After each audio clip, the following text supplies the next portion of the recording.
ಇದು ವಿಜಯನಗರ ಸಾಮ್ರಾಜ್ಯದಲ್ಲಿ ಅತ್ಯಂತ ಪ್ರಸಿದ್ಧವಾಗಿರತಕ್ಕಂತಹ ಒಂದು ಮಹಾವೇದಿಕೆ, ಸಿಂಹಾಸನ ವೇದಿಕೆ ಅಥವಾ ಮಹಾನವಮಿ ದಿಬ್ಬ, ದಸರಾ ದಿಬ್ಬ ಎಂದೇ ಹೆಸರಾಗಿದೆ.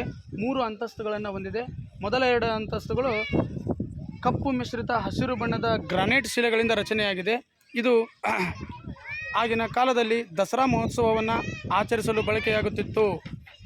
ಇಲ್ಲಿ ಈ 3 ಅಂತಸ್ತುಗಳಲ್ಲಿ ಅನೇಕ ರೀತಿಯ ವಿವಿಧ ರೀತಿಯ ಹಿಂದೆ ಆಳಿದಂತಹ ಬಂದಂತಹ ಆಚರಿಸಿದಂತಹ ಆಕೃತಿಗಳನ್ನು, ಶಿಲ್ಪಕಲಾಕೃತಿಗಳನ್ನು, ಕೆತ್ತನೆಗಳನ್ನು ನಾವು ಇಲ್ಲಿ ಕಾಣಬಹುದು. ಮಹಾನವಮಿ ದಿಬ್ಬ ವಿಜಯನಗರ ಸಾಮ್ರಾಜ್ಯದಲ್ಲಿ ದಸರಾ ಮಹೋತ್ಸವವನ್ನು ಮೊಟ್ಟ ಮೊದಲ ಬಾರಿಗೆ ಆಚರಿಸಿದಂತಹ ಸ್ಥಳ, ಸಿಂಹಾಸನ ವೇದಿಕೆ, ಮಹಾವೇದಿಕೆ. ಈ ಮಹಾನವಮಿ ದಿಬ್ಬದ ವಿಹಂಗಮ ನೋಟ.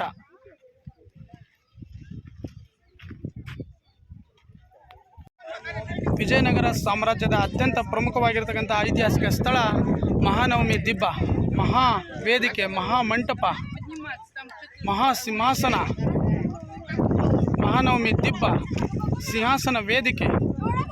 ಈ ಮಹಾನವಮಿ ದಿಬ್ಬದ 3ನೇ ಅಂತಸ್ತಿನಲ್ಲಿ ಈಗ ನಾವಿದ್ದೇವೆ.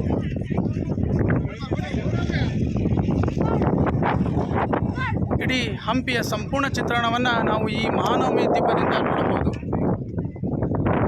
ವಿವಿಧ ರೀತಿಯ ಕಲಾ ಸಾಂಸ್ಕೃತಿಕ ಕಾರ್ಯಕ್ರಮಗಳನ್ನು ಇಲ್ಲಿಂದ ನಡೆಸಲಾಗುತ್ತಿತ್ತು, ನೋಡಬಹುದಿತ್ತು.